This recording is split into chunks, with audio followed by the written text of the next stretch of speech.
Ethan's breath came in ragged gasps as the suffocating darkness closed around him. His pulse thundered in his ears, drowning out all but the ghostly whisper that slithered through the void. "Welcome home, Ethan." Then, as suddenly as the darkness had swallowed him, it spat him out. The church was gone. The priest thing was gone. Ethan found himself standing in the middle of a field. The sky overhead was a sickly shade of gray, the clouds swirling in unnatural patterns. In the distance, Ravenshade loomed, but it was different now. The buildings stood at odd angles, their shapes distorted, as if viewed through warped glass. A thick fog coiled through the streets like a living thing, and beyond it, shadowy figures lurked, watching, waiting. A shiver ran down his spine. He turned, expecting to find an endless expanse behind him, but instead, there was a house, a familiar one, his childhood home. Ethan's stomach clenched. This was wrong. His home had burned down years ago, yet here it stood, perfectly intact as if frozen in time. A creak echoed from the porch. He stiffened. The front door, which had been closed a moment ago, now stood ajar, swinging slowly on rusted hinges. Something inside was waiting for him. The air felt heavier as he stepped forward. The wooden floorboards groaned beneath his weight, dust rising in lazy swirls. The interior was exactly as he remembered it, down to the peeling wallpaper and the old clock ticking on the wall. Tick, tick, tick. The sound slowed, each second stretching impossibly long. Then it stopped altogether. Ethan swallowed hard. The silence was deafening. A whisper broke it. "Ethan!" His blood turned to ice. The voice was unmistakable, his mother's. He turned, his breath hitching in his throat. There, standing in the dim glow of the hallway, was a woman. Her figure was shrouded in shadow, but he knew those eyes, hollow, filled with something deeper than sorrow, something not human. "You left us," she whispered, stepping forward. Ethan stumbled back, his heart hammering. "You're not real?" She smiled, and it was wrong. Too wide, too full of teeth. "Neither are you." Darkness swelled around her, twisting and writhing.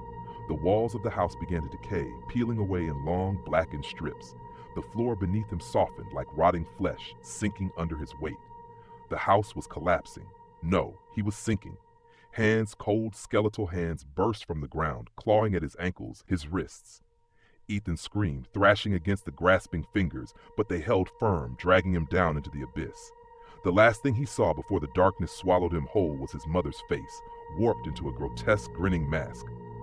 Then, nothing.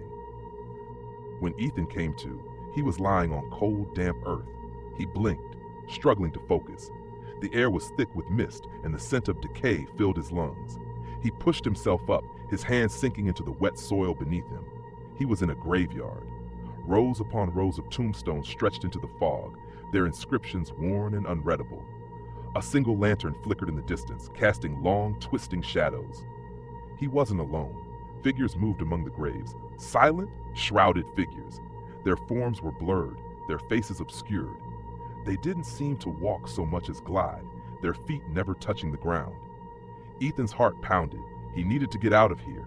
A soft voice, barely more than a breath, spoke beside him. "You can't leave yet." Ethan spun, his breath catching in his throat. Olivia. She stood there, pale and expressionless, her eyes dull. The warmth, the light that had always been in them, gone. She reached out, her fingers brushing his arm. Her touch was ice. "Olivia?" he whispered. Her lips parted as if she wanted to say more, but no words came. Then behind her, the ground shifted. A grave yawned open, its soil splitting apart like cracked skin. Something stirred within the darkness, something ancient. A gnarled hand emerged, fingers curling against the earth.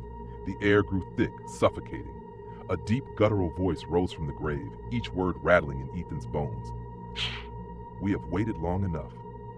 The figures in the mist turned in unison, their hollow eyes locking onto Ethan. The grave widened, and then a hand grabbed Ethan's wrist. Not a skeletal one, a real one. "Run," Olivia whispered. The moment shattered. Ethan didn't hesitate. He turned, his pulse roaring in his ears as he bolted through the graveyard. Olivia ran beside him, her breath coming in sharp gasps. Behind them, the earth trembled, splitting apart as something massive pulled itself from the ground. The shadows howled. The village wasn't done with them yet.